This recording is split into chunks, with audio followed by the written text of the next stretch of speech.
Hello students, कैसे हैं आप सब लोग। बीएनएस ग्रुप के यूट्यूब चैनल में आप लोगों का स्वागत है। और मेरा नाम है नागेंद्र सिंह सिकरवार और मैं यहाँ पर आपको मैथ्स पढ़ाने वाला हूँ।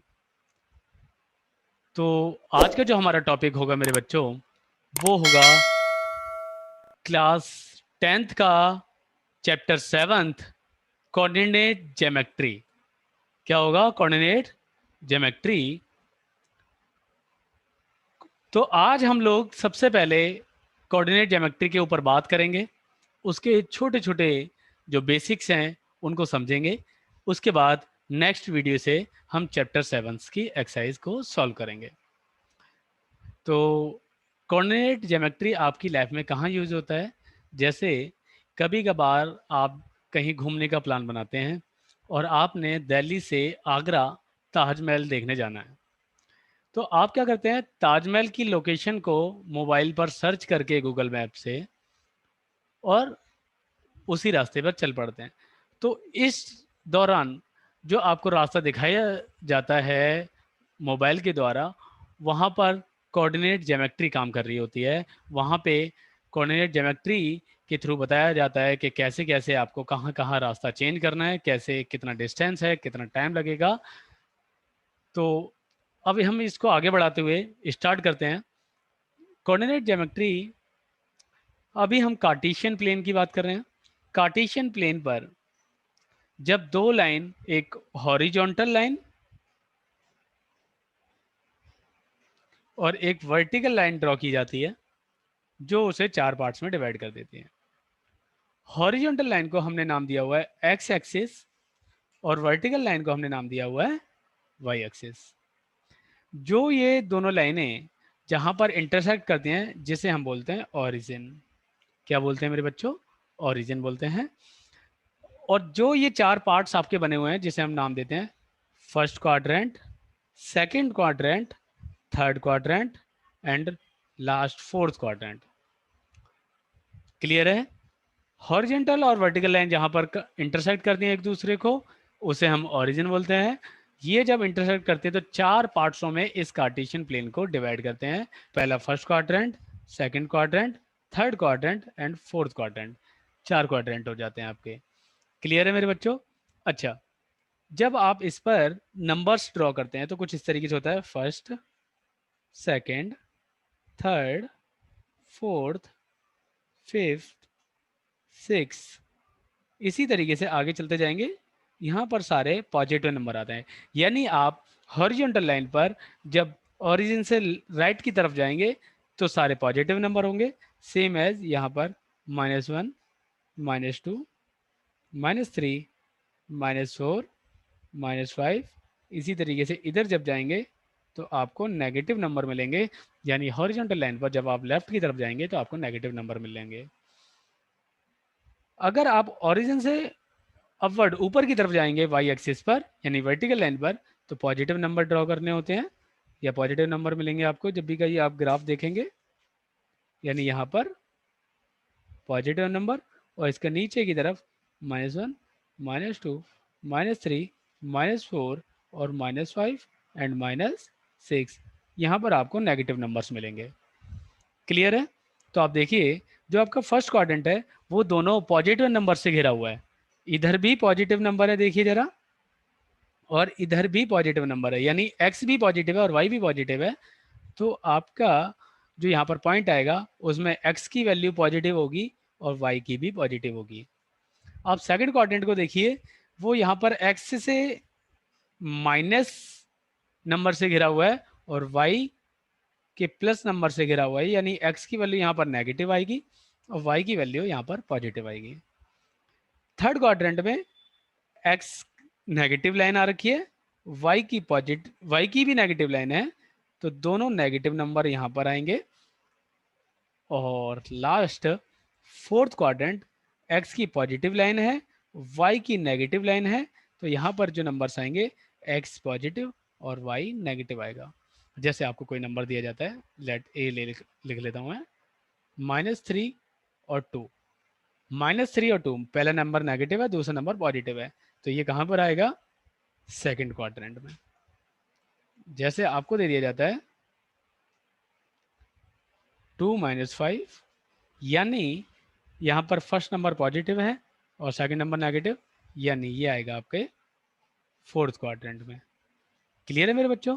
अगर आप देखेंगे -3 या -3 -2 -3 -2, तो -3 और -2 दोनों नेगेटिव नंबर आपके थर्ड क्वाड्रेंट में आ रहे हैं। और डी आपका जो है 1 3 दोनों ही पॉजिटिव हैं जो फर्स्ट क्वाड्रेंट में आ रहे हैं।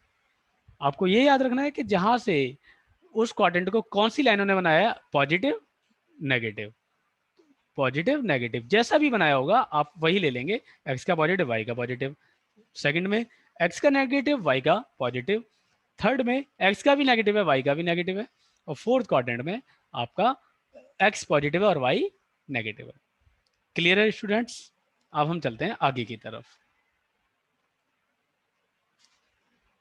देखिए बेटा, जब आपको कभी कोऑर्डिनेट पूछे जाते हैं, क्या पूछा जाता है? कोऑर्डिनेट पूछे जाते हैं। मैं एक पॉइंट लेता हूं, यहां पर 5, यहां पर 4, ये एक नंबर आया 5,4, ये x है और ये y है। जब आपसे कोऑर्डिनेट पूछा जाएगा तो आप पूरी वैल्यू बताएंगे 5 एंड 4। अगर आपसे वैल्यू ऑफ x पूछा जाता है, यानी x के निर्देशांक पूछा जाता है, तो इसे हम बोलते हैं एब्सिसा यानी भुज। तो x की वैल्यू यहाँ पर 5, यानी आपका जो ऑर्डिनेट सॉरी एब्सिसा है यानी भुज जो है आपका वो 5 है। Same as value of y coordinate, y का जो कोऑर्डिनेट है यानी हम उसे ऑर्डिनेट बोलते हैं, y के निर्देशांक को कोटि बोलते हैं, जो इसमें 4 है। ध्यान देंगे जरा, एब्सिसा यानी x की वैल्यू 5, ऑर्डिनेट यानी y की वैल्यू यानी 4। वो कुछ भी हो सकता है, जैसे अगर मैं यहां पर एक पॉइंट लेना चाहूं -3 और 3, तो यहां पर x की जो वैल्यू है आपकी वो है -3, यानी एब्सिसा है -3 और ऑर्डिनेट है आपका 3। क्लियर है स्टूडेंट्स? आप याद रखेंगे हमेशा ओरिजिन पर यानी मूल बिंदु पर जो पॉइंट्स होते हैं वो 0 0 होते हैं। यहाँ पर एब्सिसा ऑर्डिनेट 0 0 होते हैं, यानी कोऑर्डिनेट 0 0 होता है। यहाँ पर एब्सिसा जब भी आप देखोगे ओरिजिन पर आपको कोई एब्सिसा निकालने के लिए बोलता है या ऑर्डिनेट निकालने के लिए बोलता है या कोऑर्डिनेट बोलता है। कोऑर्डिनेट में याद रखना आपको एक्स वाई दोनों की वैल्यू बतानी है, एब्सिसा में एक्स की वैल्यू बतानी है और ऑर्डिनेट में वाई की वैल्यू बतानी है, जो तीनों ही यहाँ पर ओरिजिन पर क्या होते हैं मेरे बच्चों? 0 होते हैं। क्लियर है? Point on x axis, x axis पर अगर कोई पॉइंट की बात करता है, जैसे मैं इसे ले लेता हूं, ये एक पॉइंट है ए, या मैं यहां कोई पॉइंट ले लेता हूं बी,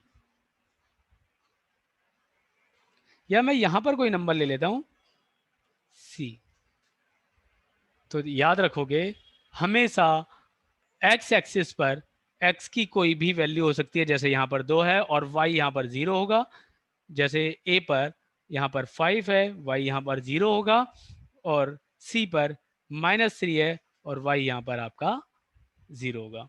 यानी एक्स एक्सिस पर अगर कोई पॉइंट है यानी एक्स एक्सिस पर कोई बिंदु है, तो वहां पर एक्स की वैल्यू कुछ भी हो सकती है, जैसे -3 0 है, 2 0 है और 5 0 है। लेकिन y का जो कोऑर्डिनेट होगा, y का जो पॉइंट होगा, वो क्या होगा? वहां पर 0 होगा। क्लियर है स्टूडेंट्स? सेम एज हम लोग चलते हैं पॉइंट ऑन वाई एक्सिस, यानी वाई एक्स पर कोई बिंदु, तो वाई एक्स पर अगर कोई बिंदु होगा, जैसे मैं इसे देखता हूं, तो ये है आपका 0,4। अगर मैं यहाँ पे कोई और पॉइंट ले लेता हूँ, ये मैंने x लिया, ये मैंने y लिया, ये एक्स वाई की जगह मैं कोई और नाम दे देता हूँ, इन्हें नाम दे देता हूँ मैं p q, और यहाँ पर कोई पॉइंट ले लेता हूँ r। तो ध्यान रखना है, ये हो गया आपका 0 2 या 0 -3। याद रखना है, अगर आपका कोई पॉइंट वाई एक्सिस पर है तो वहां पर एक्स की जो वैल्यू होगी वो 0 होगी, वाई की कोई भी वैल्यू हो सकती है, जैसे पी की 4 थी, क्यू पर आप देखिए 0.2 है, आर पर आप देखिए 0-3 है। तो आपको क्या याद रखना है, अगर एक्स एक्सिस पर कोई पॉइंट है तो एक्स की कोई भी वैल्यू हो सकती है, 1 2 3 4 5 कोई भी नंबर हो सकता है, लेकिन वाई वहां पर 0 होगा। अगर वाई एक्सिस की बात करता है तो एक्स की वैल्यू 0 होगी, वाई कोई भी नंबर हो सकता है। क्लियर है स्टूडेंट्स? 2 पॉइंट्स और हैं हमारे पास, उन्हें भी डिस्कस कर लेते हैं साथ में। क्या कहता है, कहता है distance from X axis is Y coordinate. देखिए ये आपका एक्स एक्सिस है, ये अगर आप इसे कुछ डिस्टेंस पर कोई पॉइंट लोगे तो वो वाई का कोऑर्डिनेट होगा। अगर आप एक्स एक्सिस से कुछ डिस्टेंस पर कोई भी पॉइंट लेते हो तो हम उसे क्या बोलेंगे, वाई कोऑर्डिनेट। क्लियर है? और सेम एज नीचे हमने लिखा हुआ है डिस्टेंस फ्रॉम वाई एक्सिस से अगर आप कोई डिस्टेंस लेते हैं तो वो एक्स का कोऑर्डिनेट होगा। जैसे आप ये वाई एक्सिस से कुछ दूरी पर जाइए तो ये आपको एक्स का पॉइंट मिलेगा, यहां पर आप चले जाइए तो आपको एक्स का पॉइंट मिलेगा। क्लियर है स्टूडेंट्स? आपको इस वीडियो को कम से कम 2 से 3 बार देखना है, आपको ये वीडियो अच्छे से समझ में आ जाएगी। जैसे ही आप इस वीडियो को देखेंगे फिर मेरी अगली वीडियो को देखना, जिसमें आपको 7.1 पूरी एक्सरसाइज सारे क्वेश्चंस मैं आपको सॉल्व कराने वाला हूं। अगर आपको मेरी इस वीडियो में कोई क्वेरी है तो आप इस मेल आईडी पर उस क्वेरी को पूछ सकते हैं। इस मेल आईडी पर सेंड कीजिएगा, इसका सॉल्यूशन, इस क्वेरी का सॉल्यूशन आपको इसी मेल आईडी के द्वारा सेंड कर दिया जाएगा। ओके,